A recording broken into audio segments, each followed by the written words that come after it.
Somewhere in Houston, Texas, a kid named Jacques was born, though the world would one day know him as Travis Scott.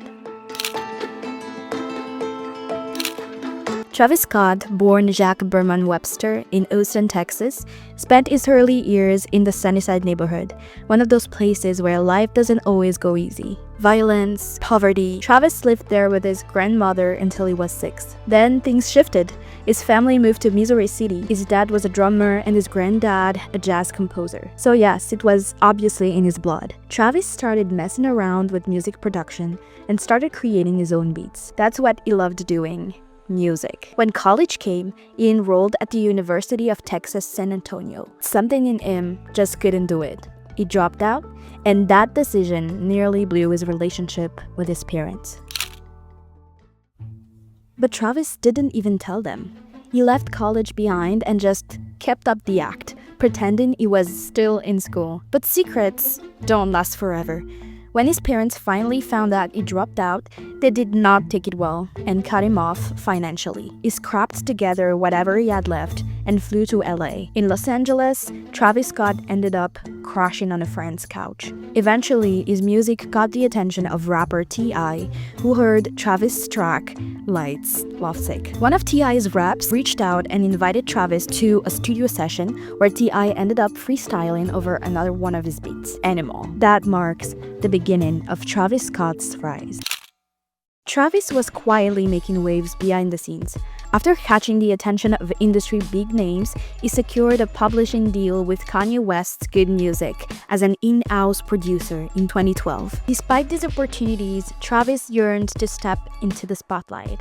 He began working on his own material. His first major solo project is a mixtape called Owl Pharaoh, which was originally intended to be available as a free download in 2012. By making Owl Pharaoh free, Travis was able to grow his fan base and reach people directly. This approach helped him gain a strong following. So by now, Travis had made it into the studio with T.I., but around the same time, he also started catching the attention of a few other big names.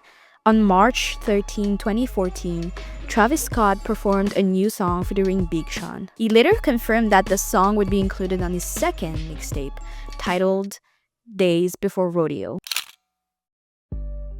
Following the success of Days Before Rodeo, Travis Scott announced that he would headline a concert tour called the Rodeo Tour. And a year after the release of his second mixtape, on September 4, 2015, Travis released his debut studio album, Rodeo. The project featured an impressive lineup of guest artists, including The Weeknd, Kanye West, or Justin Bieber. The success of Rodeo marked a turning point in Travis's career. In 2018, Travis released his third studio album, Astroworld, which debuted at #1 on the Billboard 200. The album earned him 3 Grammy nominations, including Best Rap Album. In February 2019, Travis performed as Maroon 5's guest at the Super Bowl halftime show. His appearance was notable for bringing hip-hop to one of the most watched television events in the United States. It all seemed too good to be true, but soon something would happen that would not only change his history, but alter the lives of so many others.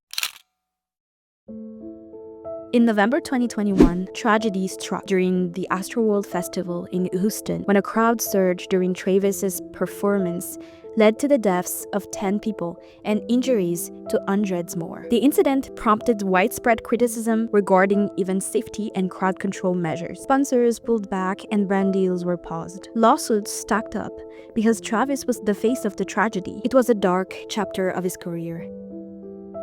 But it didn't stop him, because years later, in 2023, Travis returned with his 4th studio album, Utopia. The project featured collaborations with artists like Beyoncé, Drake, and Bad Bunny, and debuted at #1 on the Billboard 200 chart. In 2025, Travis is stirring up attention again as he headlines Coachella. After everything that happened in his life and career, he is here to stay. What we can take away from Travis Scott's success story is that Travis always made people feel like insiders. Everything Travis did felt like his listeners were stepping into his personal universe. He also aligned with giants, but stayed himself. Working with Kanye, Jay-Z, T.I., those names helped. But Travis never let those cosigns define him. He learned from them, then made something of his own. He also took risks, visually, sonically, creatively, and obviously he took a major risk when he dropped out of college to chase his passion. But he kept pushing and putting himself out there, not knowing what would come next. From a kid in Missouri City to one of the most influential artists of his generation, that was the story of how Travis Scott became successful.